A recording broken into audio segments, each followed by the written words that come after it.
अस्सलाम वालेकुम, welcome back to my channel. कैसे हैं आप सब? उम्मीद करती हूँ बिल्कुल ठीक ठाक होंगे।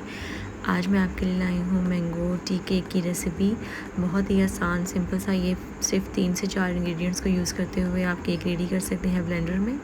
सबसे पहले ले लेना है ब्लेंडर और अच्छी तरह से उसको क्लीन कर लेना है, ड्राई कर लेना है ताकि उसमें पानी वगैरह बिल्कुल ना हो।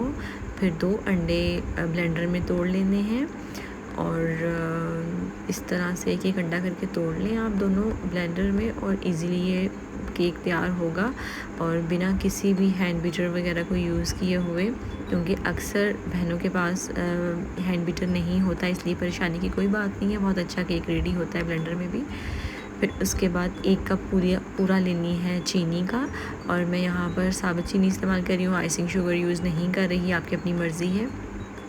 उसके बाद ब्लेंड कर लेना है अंडे और चीनी को। तकरीबन 2 से 3 मिनट के लिए ब्लेंडर को रोक कर चलाएं और अच्छे से इसको ब्लेंड कर लें ताकि अच्छा सा क्रीमी फोमी सा इसका टेक्सचर हो जाए। फिर उसके बाद साथ ही इसमें मैंने हाफ़ कप ऑयल का शामिल कर दिया, और ऑयल आपने ऐसा यूज़ करना है जिसका टेस्ट और स्मेल बिल्कुल ना हो। अगर होगा तो केक में एक अजीब सी स्मेल आएगी जब वो रेडी होगा। और ऑयल और डालने के बाद भी इसको अच्छी तरह से ब्लेंड करें। इतना ब्लेंड करना है कि ये थोड़ा स्मूथ क्रीमी सा हो जाएगा और इस तरह से कुछ इसका टेक्सचर होगा। जब इस तरह से अच्छी ब्लेंडिंग हो जाएगी तो फिर इसको बाउल में निकाल लें, और बाउल में निकालने के बाद अच्छे से इसका ब्लेंडर जग वगैरह साफ़ कर लें, क्योंकि ऑलरेडी ये 2 अंडों का जो है वो है केक, तो इसलिए वेस्ट मत करें। उसके बाद इसमें पूरा 1 कप आपने मैदा इस्तेमाल करना है। जो 1 कप चीनी ली वही 1 कप मैदा लेना है और इस तरह छान कर रख लें, और इसको मिक्स एंड कट करते हुए इसकी मिक्सिंग करते जाएं और थोड़ा थोड़ा करके 2 या 3 पोर्शंस में ऐड करना है मैदे को। और उसके बाद इस तरह से जब अच्छी मिक्सिंग शुरू हो जाएगी तो फिर जो बाकी बच जाएगा वो भी शामिल कर देना है इसमें। इस तरह से ये होता है कि आपको अंदाज़ा हो जाता है कि कितनी रिक्वायरमेंट है या कितना आप इसमें थोड़ा सा नहीं भी डालें। टेक्सचर को देखते हुए एकदम से सारा डाल देंगे तो मिक्सिंग अच्छी नहीं होती उसकी। जब इस तरह कंप्लीट मिक्सिंग हो जाएगी, अच्छा सा आपके पास बैटर रेडी हो जाएगा, तो 1 टीस्पून ऐड करना है बेकिंग पाउडर का, और फिर इसको दोबारा से मिक्स कर लें अच्छी तरह से, क्योंकि केक की सारी मिक्सिंग ही होती है अच्छी सी इसकी हो जाए, इसमें लम्स वगैरह ना हो किसी भी चीज़ के, तो आपका केक बहुत अच्छा स्मूथ सा रेडी होता है। उसकी नेट बहुत अच्छी बनती है बेक होने के बाद। ये देखें कितना अच्छा ये क्रीमी सा बिल्कुल रेडी हुआ है और रिबन की तरह ये बिल्कुल स्पैचुला से नीचे गिर रहा है।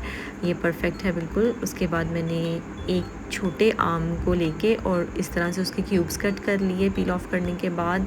फिर 2 चम्मच लेने हैं मैदे के, 2 टेबलस्पून ऐड करना है, ठीक है, इसमें मैदा, और ऐड करके इस तरह हल्का हल्का सा शेक करना है बाउल को, तो वो तमाम क्यूब्स के ऊपर इक्वली लग जाएगा। फिर उसके बाद ये आम के क्यूब्स जो कट किए हैं ये डाल देने हैं इस केक के बैटर में, और हल्का हल्का सा इसको मिक्स कर लें। थोड़ा सा इसको मिक्स करने में प्रॉब्लम होता है क्योंकि ये थोड़ा सा ना हार्ड हो जाता है एकदम से, लेकिन जैसे जैसे इसकी मिक्सिंग करेंगे राउंड राउंड इस तरह से इसको टर्न करते रहेंगे तो ये खुद ब खुद सारा बैटर आम के ऊपर लग जाएगा और ये अच्छी सी इसकी मिक्सिंग रेडी हो जाएगी आपके पास। ये देखें इस तरह से इजीली इसको फ़ोल्ड करते जाएं, फ़ोल्ड करते हुए इसको मिक्स कर लें और ये तमाम बैटर तमाम आम के ऊपर इक्वली लग जाएगा। फिर उसके बाद मैंने जो मोल्ड है उसको अच्छी तरह से ग्रीस कर लिया था ऑयल के साथ, और बटर पेपर भी उसमें लाइन कर दिया था। फिर ये तमाम केक का बैटर इसमें डाल दें, और इसको डालने के बाद आराम से आप चेक कर लें कि अगर थोड़ा सा ज़्यादा होगा ना हाफ़ से तो फिर उसको रोक दें, लेकिन ये पूरा जितना हमें चाहिए था उतना ही था।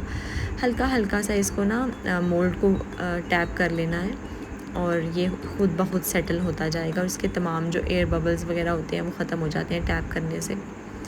इस तरह से जब ये बिल्कुल सेट हो जाएगा तो इसको कर लेना है बेक, और बेक करने के लिए 10 मिनट के लिए अवन को 160 डिग्री पर प्री हीट कर लें, और प्री हीट करने के बाद इसको 45 मिनट्स के लिए पूरे 45 मिनट्स के लिए 160 डिग्री पर इसको बेक कर लेना है और ये बहुत मज़े का परफेक्ट सा केक रेडी हो जाएगा आपका। और इतने मज़े की इसकी खुशबू आएगी बेक होती हुई, हल्की हल्की सी मैंगो की, और बहुत यमी सी इसकी स्मेल आती है जब ये बेक हो रहा होता है। तो इस तरह से इसको ठंडा होने पर आपने डीमोल्ड करना है। गरम गरम केक को बिल्कुल भी नहीं छेड़ना, वो टूटना शुरू हो जाता है। और इस तरह से करके अच्छी तरह इसकी कटिंग साइड से मोल्ड के साथ से इसको सेपरेट कर लें। वैसे तो ऑयल लगा होता है, वो इजीली हो जाता है।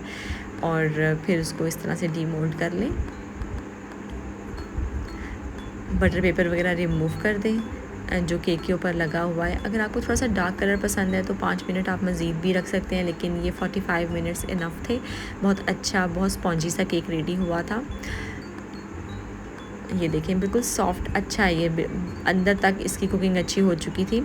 फिर उसके बाद इसके स्लाइसिस कट कर लें अपनी मर्ज़ी के हिसाब से, छोटे बड़े जैसे भी आपको पसंद हो। और ये देखें जी, ज़बरदस्त केक रेडी है, मैंगो टी केक।